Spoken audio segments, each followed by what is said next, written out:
Hello and welcome back, or welcome to Buckle Up Mk2. This is a Kia Sportage and I am Harry King, and today I'm going to tell you if this is a good used car buy.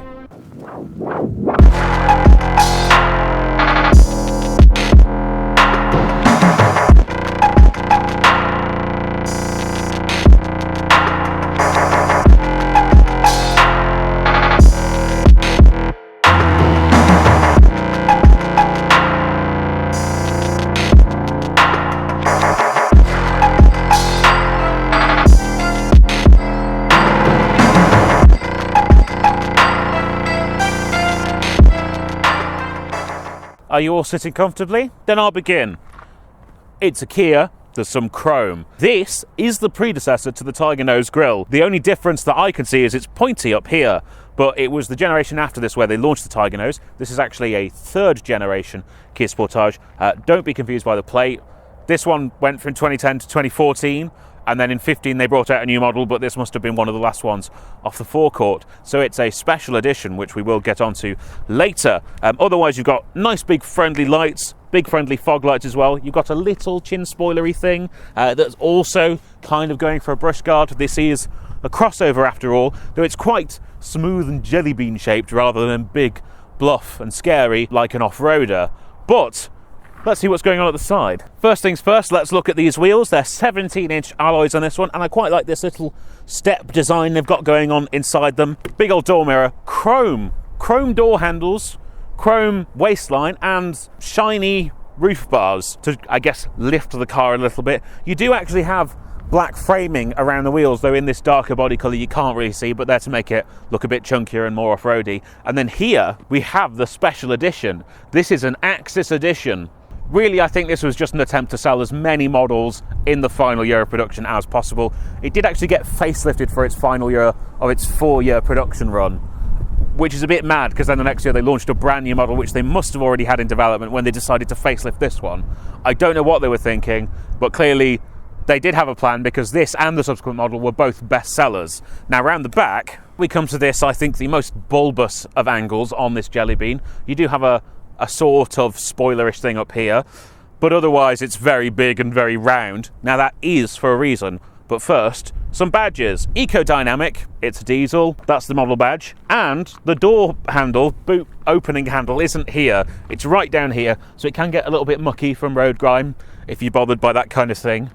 But it leaves a nice sleek looking boot lid. If I open this up, I reveal 565 litres of boot space, which is humongous. That's actually bigger than the Skoda Yeti or the Nissan Qashqai of the equivalent age. And it gets better. If I lift up this boot floor, we find a full-size spare wheel, full alloy and everything. There's loads of room under this boot floor. It doesn't drop or anything, but when it's in place, you have a smooth lip entering the boot. You can drop the rear seats on these straps here,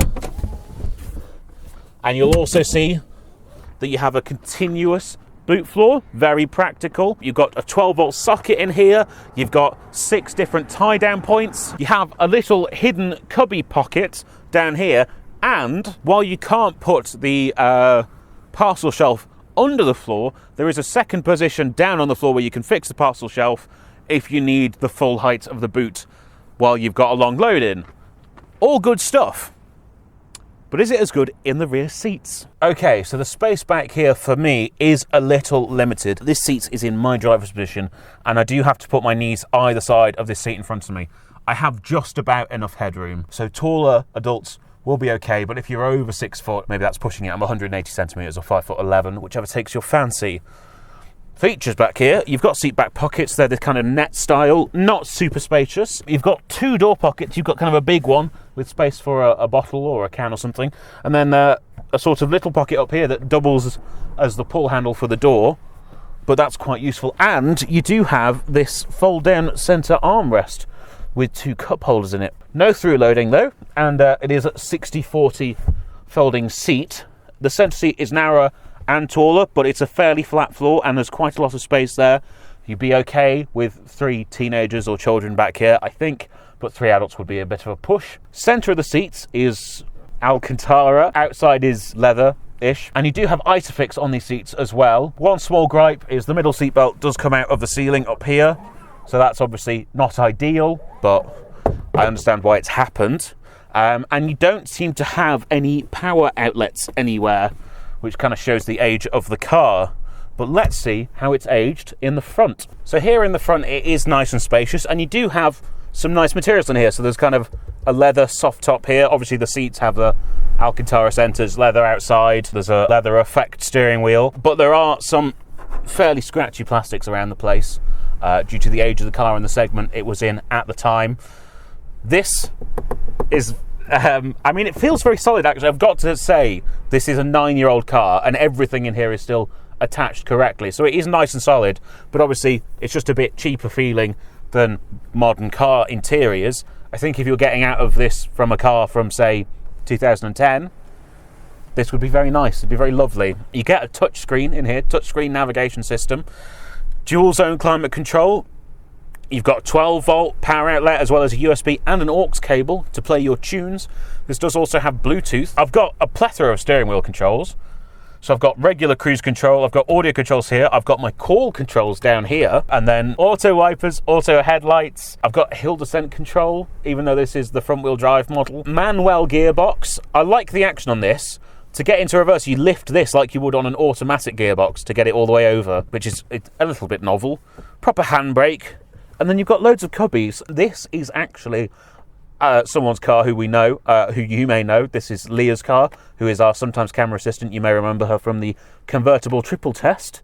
And this is full of her stuff. So apparently she has 4 pairs of sunglasses, but there's enough space for them in here, and that's nice. There's space for some more sunglasses here in this little tray where you might have previously had a phone. The phones have grown in the past 9 years, so maybe there's not enough space there anymore. You do have heated seat controls down there though. You've got fairly large door pockets, so you wouldn't quite fit a litre bottle in there, but you get a 750, 500ml one. And again, the slightly higher up pocket that doubles as a door pull up here. You've also got a glove box, which is damped. It is mostly filled by the locking wheel nut and the owner's manual though. Not a huge amount of extra space in there, but overall, very comfortable, spacious interior that's clearly stood the test of time. So let's see if the driving experience has as well.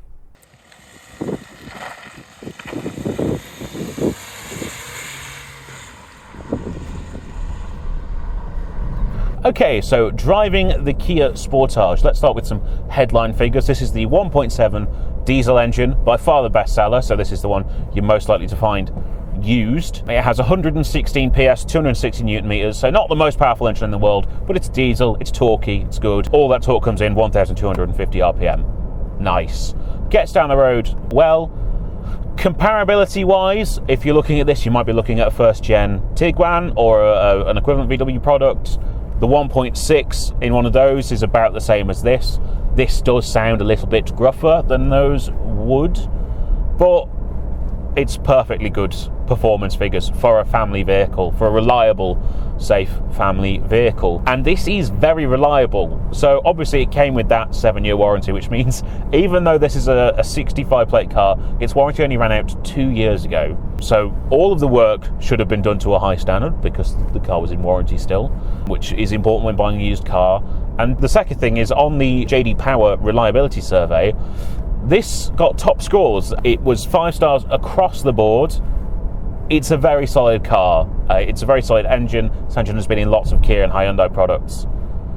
It is a little bit rattly and noisy, but if you just want nice, solid family transport, it's probably more important to you that it runs reliably every time than it sounds as smooth and as quiet as possible.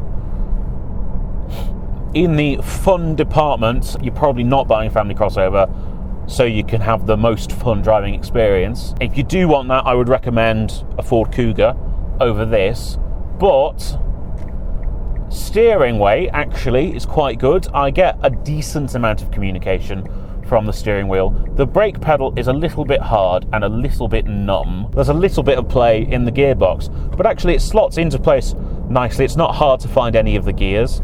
It's a nice light action, and the clutch pedal is good as well. It's a pleasant weight, and the engagement is just really easy and intuitive. So easy to drive. I've got auto wipers, I've got auto lights, I've got heated seats, so it's comfortable. And you do have quite an elevated driving position actually. I've got the seat all the way low.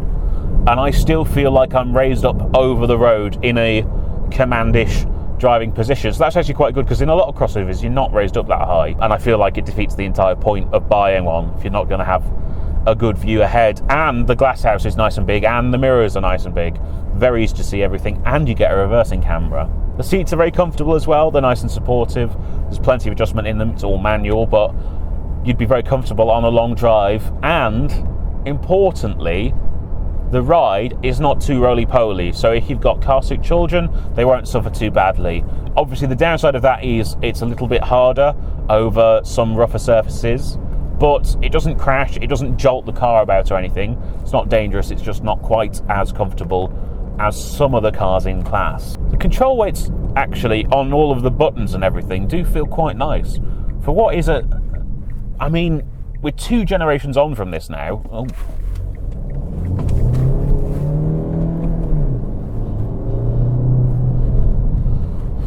So you'd maybe expect this to feel quite dated in terms of control surfaces and things, but it does fine.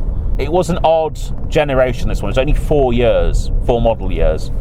So it's not like, it's maybe not as old-fashioned as you might be expecting.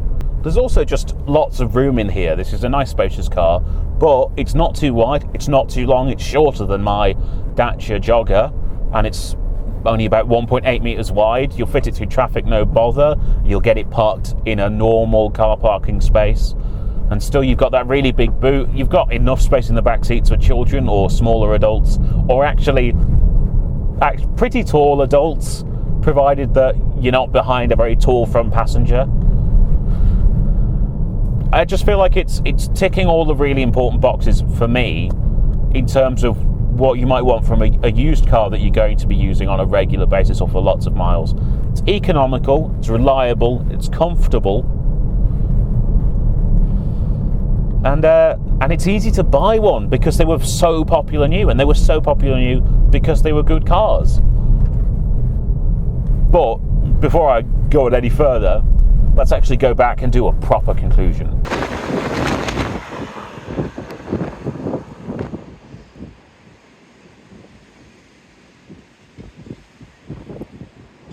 So, is this a good used car? Yes. It's very, very reliable, it's comfortable, it's safe, it'd be a good place to have your family, it would get you to where you needed to be, and really that's what we're looking for in a daily driver. No, it's not the most exciting car in the world, and yes, the engine is a little bit noisy, but does that really matter in the grand scheme of things? Thank you so much for watching. Please like, comment, and most importantly, subscribe to this, our second channel. Welcome to it if you're joining us from the main channel. If you go down into the description, you'll find all of our social medias. You'll also find 2 ways that you can support the channel. There's a car coming. It's gone now. We have merchandise, which I'm wearing now. You can buy this and look fresh when you're enjoying the 11th named storm in 6 months. And also, we have channel memberships, which are actually on the other channel, but please go and do that there. And there's extra special content for you if you do that. So please go and do one or all of those things, and we'll see you next time. Bye-bye.